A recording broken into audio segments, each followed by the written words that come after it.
اندیکاتور STH، ITH و LTH ویژه سبک ICT که برای پلتفرم های مختلفی در سایت تریدینگ فایندر ارائه شده. از این قسمت می توان فایل اندیکاتور را برای پلتفرم های متا تریدر 4 و متا تریدر 5 دانلود کرد و بر روی نمودار اجرا کرد. همچنین معامله‌گران برای دانستن نحوه عملکرد و کارکرد اندیکاتور می توانند این صفحه را مطالعه کنند.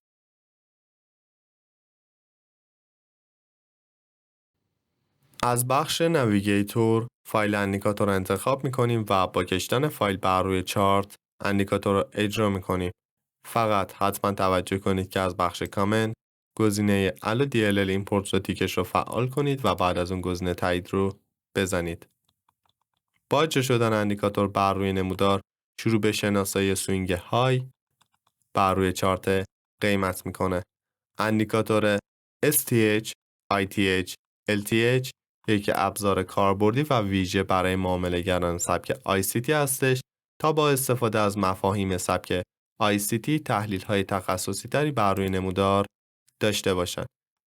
برای درک بهتر عملکرد اندیکاتور من از بخش تنظیمات قسمت اینپوت دو حالت ITH و LTH رو غیر فعال میکنم و تنها حالت STH رو بر روی نمودار قرار میدم.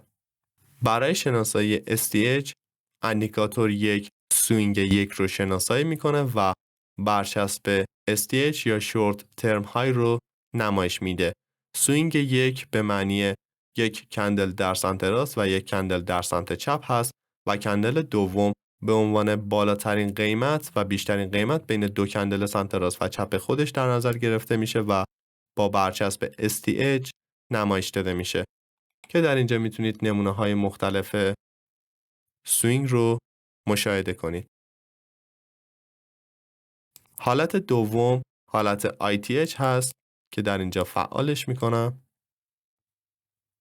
برای شناسایی حالت ITH بر مبنای STH شناسایی میشه به شکلی که در سمت راست یک STH پایینتر و در سمت چپ هم یک STH پایینتر قرار داره و در وسط یک STH بالاتر از سمت راست و سمت چپ قرار میگیره که به عنوان ITH شناسایی میشه که در اینجا میتونید نمونه های از ITH رو مشاهده کنید که به عنوان Intermediate Term High در نظر گرفته میشه.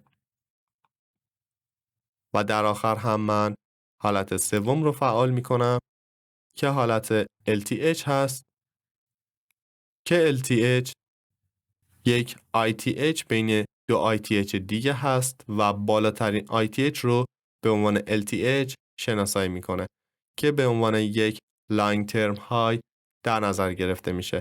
در سمت راست ما یک ITH، در سمت چپ ما یک ITH و در سمت وسط یک ITH قرار داشته که در اینجا به دلیل اینکه بالاتر از دو ITH دیگه هست برچسب LTH در اینجا قرار میگیره. معامله‌گران سبک ICT با استفاده از این اندیکاتور به سادگی میتونن روندهای سودی رو شناسایی کنند و در صورت شکست سوینگ های مختلف میتونن تحلیل های دقیق تری برای شناسایی روند در نظر بگیرن. به طور مثال در این بخش قیمت با حرکت به سمت بالا سه سطح LTH رو شکسته و روند خودش تداوم داده و با شدت حرکت کرده.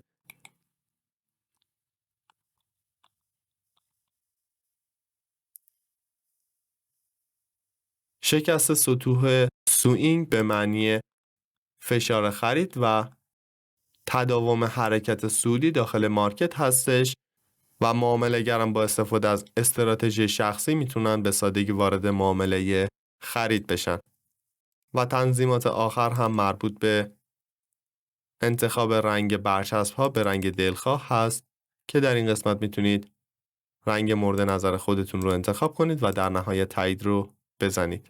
خب دوستان، به پایان آموزش این اندیکاتور هم رسیدیم. خوشحال میشیم که در بخش دیدگاه نظرات و پیشنهادات خودتون رو با ما به اشتراک بذارید.